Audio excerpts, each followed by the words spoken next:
Masih ingat Fury Setia? Pernah jadi Mas Pur di tukang ojek pengkolan, ini kabarnya sekarang. Tiga sosok tukang ojek yakni Tisna, Ojak dan Purnomo tidak lagi menyapa melalui sinetron Top Tukang Ojek Pengkolan, yang hampir tiap hari tayang di RCTI.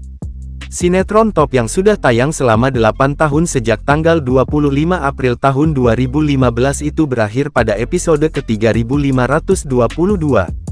Kabar tamatnya tukang ojek pengkolan diungkap oleh pemeran Purnomo, Fury Setia di akun Instagramnya. Usai tak tampil di tukang ojek pengkolan, penggemar pun penasaran dengan kabar Mas Pur. Lantas, bagaimana kabarnya sekarang? Usai tukang ojek pengkolan tak lagi tayang, Fury kini kerap mendapat job dari berbagai acara. Salah satunya adalah acara arisan di Trans 7. Selain itu, dilansir dari akun Instagramnya, Fury Setia kerap membagikan kegiatan sehari-harinya. Terbaru, Fury membagikan potretnya saat mengenakan jersey bola. Fury juga tampak aktif membuat konten yang dapat menghibur para penggemarnya. Desember tahun 2018 silam, Fury Setia telah mempersunting seorang wanita cantik bernama Dwinda Ratna yang saat itu berprofesi sebagai reporter. Pernikahan Fury Setia dan Dwinda Ratna sempat jadi sorotan. Desember tahun 2018 silam, Fury Setia telah mempersunting seorang wanita cantik bernama Dwinda Ratna yang saat itu berprofesi sebagai reporter. Pernikahan Fury Setia dan Dwinda Ratna sempat jadi sorotan. Terbukti, keduanya bisa menjalani hubungan yang harmonis hingga melenggang ke jenjang pernikahan.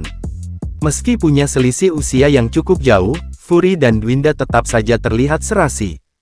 Bahkan, rumah tangga pasangan ini juga jauh dari gosip miring. Fury Setia dan Dwinda Ratna telah membina rumah tangga kurang lebih 5 tahun lamanya. Meski sudah bertahun-tahun hidup bersama, sampai saat ini Fury dan Dwinda tetap terlihat mesra bak pasangan baru yang sedang dimabuk cinta. Selama 5 tahun berumah tangga, sama sekali tak pernah terdengar berita miring menerpa kehidupan keduanya. Pasangan selebriti ini selalu menjalani bahtera rumah tangganya dengan adem ayem dan penuh kebahagiaan. Di tengah berbagai kesibukan, Fury Setia dan Dwinda Ratna selalu menyempatkan momen spesial untuk dinikmati berdua. Seperti beberapa waktu lalu, Fury Setia dan Dwinda sempat liburan bareng ke Pulau Dewata. Momen liburan itu terasa romantis dan penuh kemesraan. Selain liburan bareng, ada banyak momen romantis dan seru yang dilalui Fury dan Dwinda. Sebagai public figure, baik Fury Setia dan Dwinda kerap jadi sorotan. Tak heran, jika keduanya memiliki banyak penggemar. Kehidupan berumah tangga yang selalu harmonis dan penuh kebahagiaan seperti rumah tangga Fury Setia dan Dwinda Ratna tentu jadi idaman.